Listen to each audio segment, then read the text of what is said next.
إنما يخشى الله من عباده العلماء.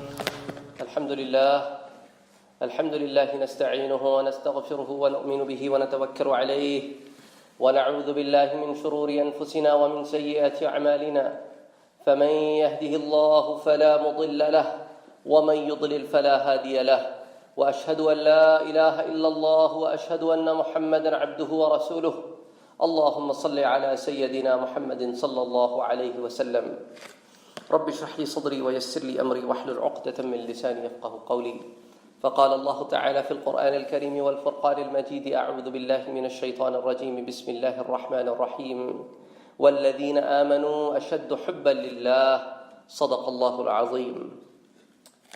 Last time I was here, we were talking about an angle of love. Love has many angles. And one of the angles of love Allah subhanahu wa ta'ala talks about in the Holy Quran.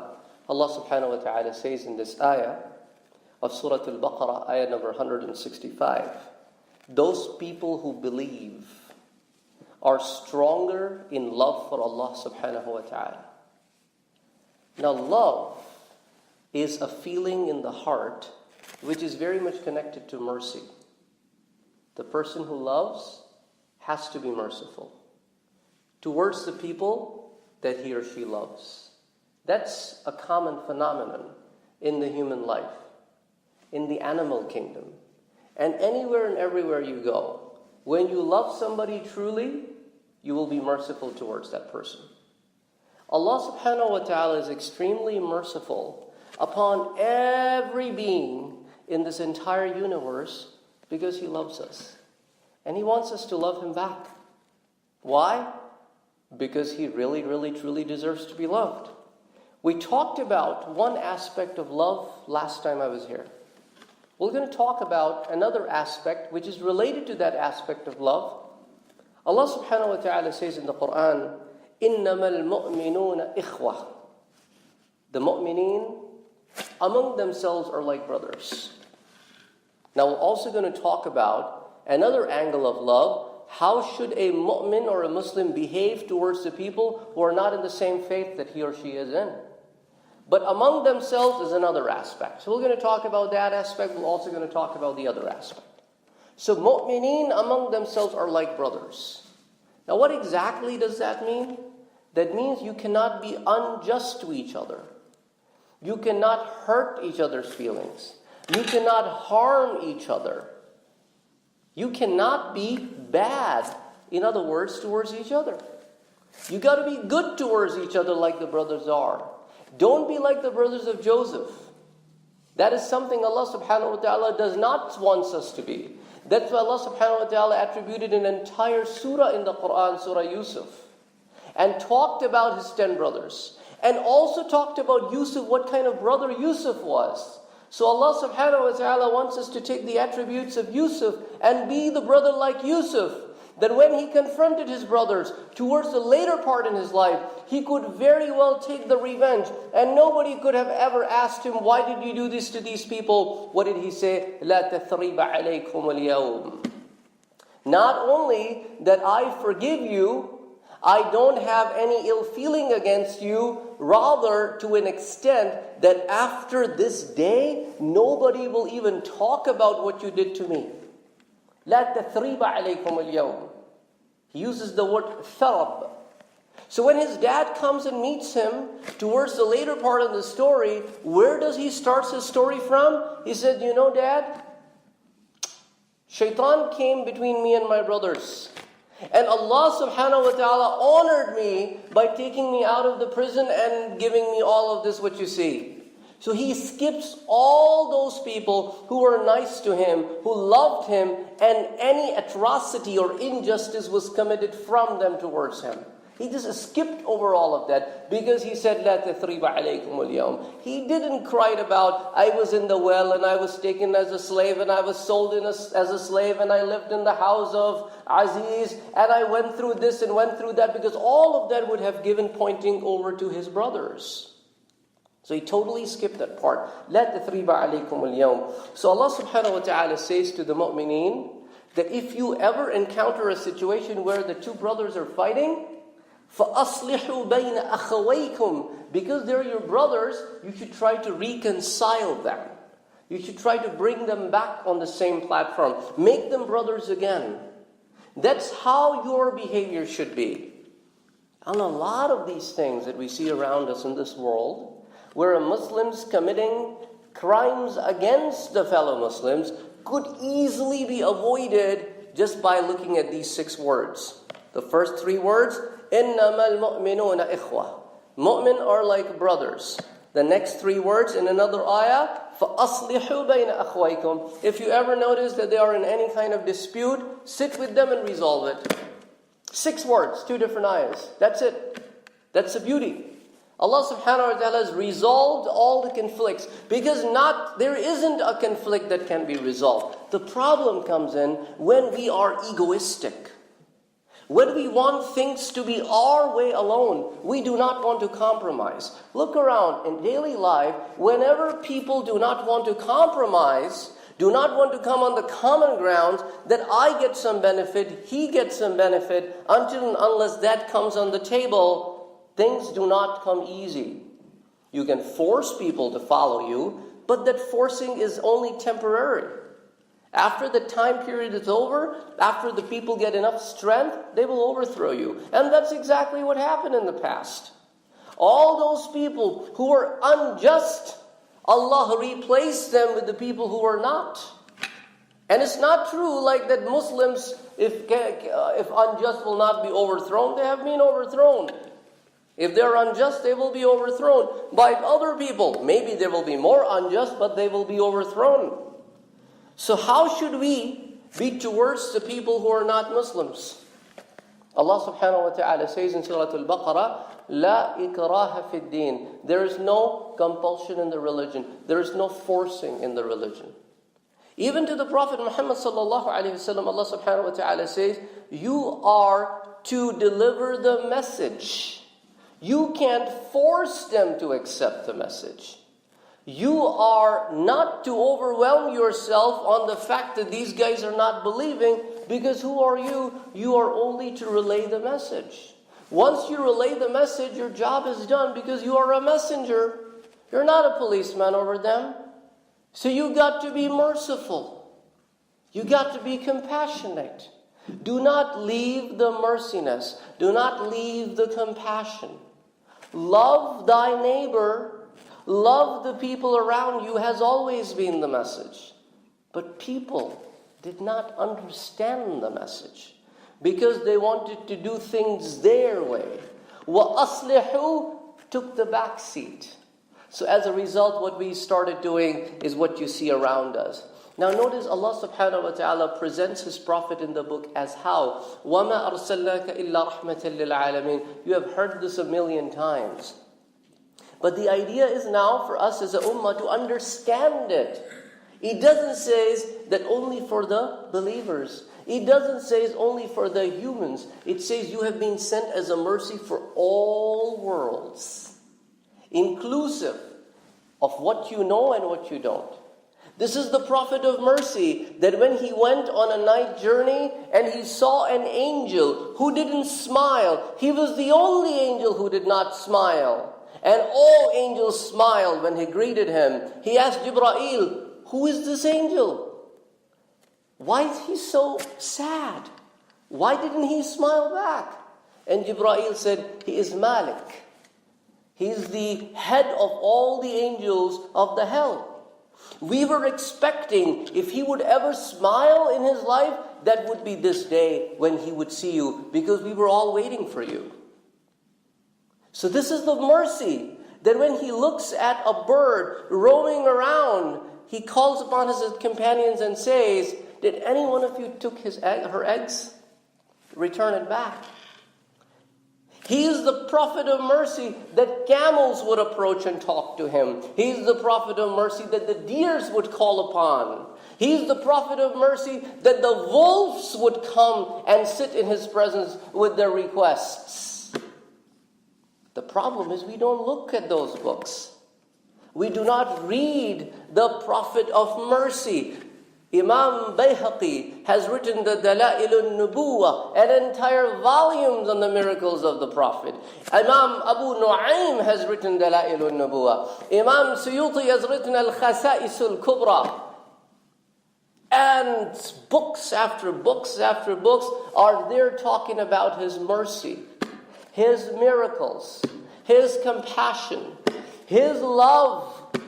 But we don't read, because we don't have time to understand Rahmatan lil Alameen. 2 words.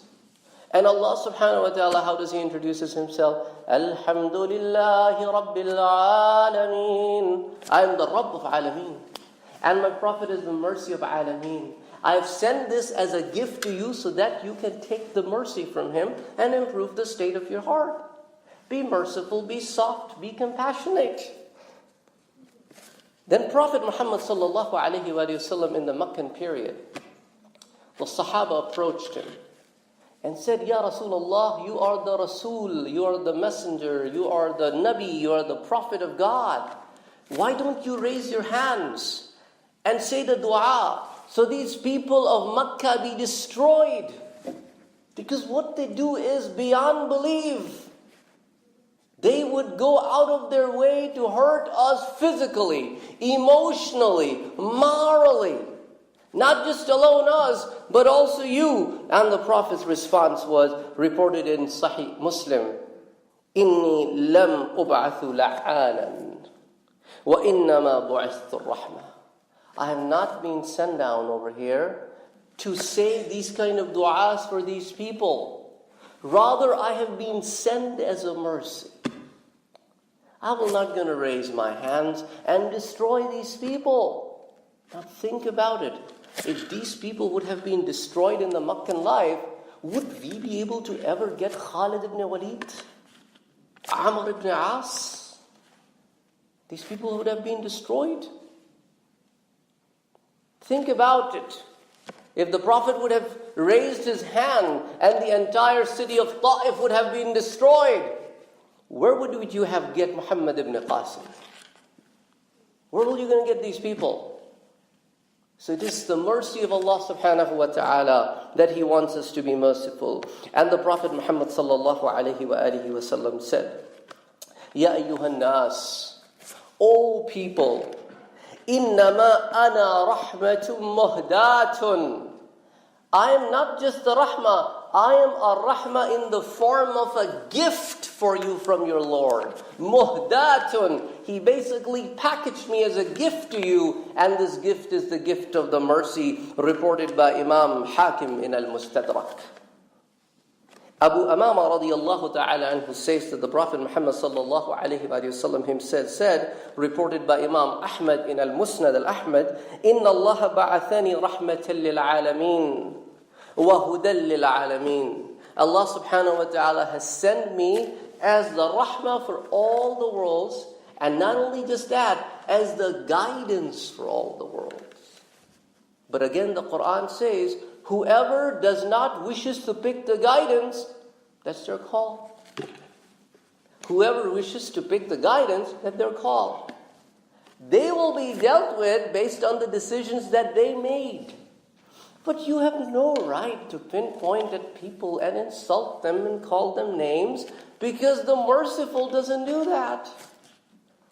The Prophet even didn't do that to Abu Jahl, who tried to do so much to him that in the Meccan period, in the Kaaba, the Prophet of God, Abu Jahl is looking at him with anger and animosity and said, Ya Muhammad, I should never see you ever again praying in Kaaba. Otherwise there will be nobody more unmerciful to you than me. This is Abu Jahl in the house of God, asking the Prophet of God that you can't worship the God. And did Prophet beat him? Did Prophet said anything back to him? No. He continued to do his act. He continued to worship his Lord. These are the people of Makkah that tried to kill him several times. But they were not successful. In the end, they said, let's join our forces together and kill him one night. And they said, well, how could we do that? He belongs to Quraysh. On top of that, he belongs to Banu Hashim. He has the backing of Bani Abd Manaf. How could we take revenge from, how they will take revenge from us? They said, let's do this. We are so many tribes. Let's all get together and attack him the same night. Who will gonna know which tribe attacked him? And then we're gonna give money at the end of the day in ransom, and we will all be freed of his blood. But Allah subhanahu wa ta'ala protected His Prophet. And the Prophet laid a plan. The Prophet could have very well raised his hand and said, Allah subhanahu wa ta'ala, finish all of these planners overnight. The Prophet who could go to the 7 heavens and come back, don't you think in a blink could have gone to Medina? Sulaiman alayhi salam, I shared this story with you. He wanted the chair of the Queen Bilqis. And Asif said, Asif, who is Asif? He's not even a prophet.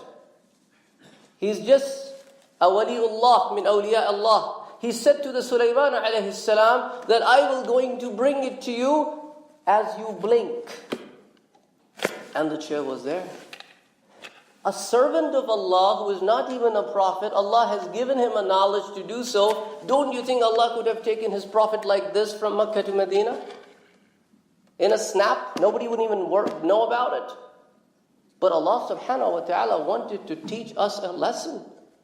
That if you ever run into a situation, make sure you plan out the details. You must make sure that you think out logically. So, Prophet of Allah subhanahu wa ta'ala in another hadith reports to us, this is reported by Imam Bukhari and Imam Muslim, that being unjust and committing atrocities towards other human beings is such an awful act that the Prophet said, أَوَّلُ مَا يُقْضَى بَيْنَ النَّاسِ يَوْمَ الْقِيَامَةِ فِي الدِّمَاءِ, that the first dispute Allah subhanahu wa ta'ala will resolve on the day of judgment is when a man kills another man. That will be the first dispute that will be resolved. Because it's such a hideous crime that one being hurts another being. How is it possible that the person who says La ilaha illallah Muhammadur Rasulullah, that I believe in the Allah who is the Rabbul Alameen, I am a follower of the Messenger of Allah who is Rahmatul lil Alameen, how could that person be so merciless? So it's an extremely important concept. And when these people who have good heart, good intentions, beautiful people, the awliya Allah, the friends of Allah subhanahu wa ta'ala, the Prophet Muhammad sallallahu alayhi wa sallam reports, says, reported by Imam Ahmad and Imam Abu Ya'la, that on the day of the judgment, Allah subhanahu wa ta'ala will going to give His Prophet this gift. And the Prophet said, أُعْطِيتُ, I have been given 70,000 يَدْخُلُونَ الْجَنَّةَ بِغَيْرِ حِسَابٍ. 70,000 men from my ummah will enter the Jannah without any questions and answers. Angels will go to them and said, you are the people to go in Jannah. That's it. And what will be the qualities of these people on that day? وُجُوهُهُمْ كَالْقَمَرِ لَيْلَةَ الْبَدْرِ. And their faces will glow like the moon on the 14th when it's on its full bloom. وَقُلُوبُهُمْ عَلَى قَلْبِ رَجُلٍ وَاحِدٍ. And their heart will going to be pure, without any distress against any of the fellow brother. Then the Prophet said, فَاسْتَسَدُّ رَبِّي, I ask Allah subhanahu wa ta'ala to please increase the count. As 70,000 is very few compared to my ummah. So the Prophet said, فَزَادَنِي مَعَ كُلِّ وَاحِدٍ سَبْعِينَ أَلْفًا. So Allah increased the quantity so that with every one of those 70,000, 70,000 will go. Every one of those 70,000 will take 70,000 with them. So if you do 70,000 times 70,000, 4.9 billion people entering Jannah No Q&A. This is the mercy of our Lord. He's so merciful. He's so merciful. Reported by Abi Hurairah radiyallahu ta'ala anhu anna Rasulullah sallallahu alayhi wa sallam yaqul.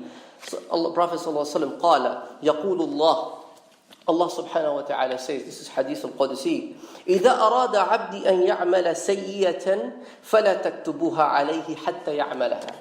When my servant decides to commit a sin, I don't write it. Allahu Akbar. What a blessing. When we have intentions of committing a sin, He doesn't write it. Until we do it.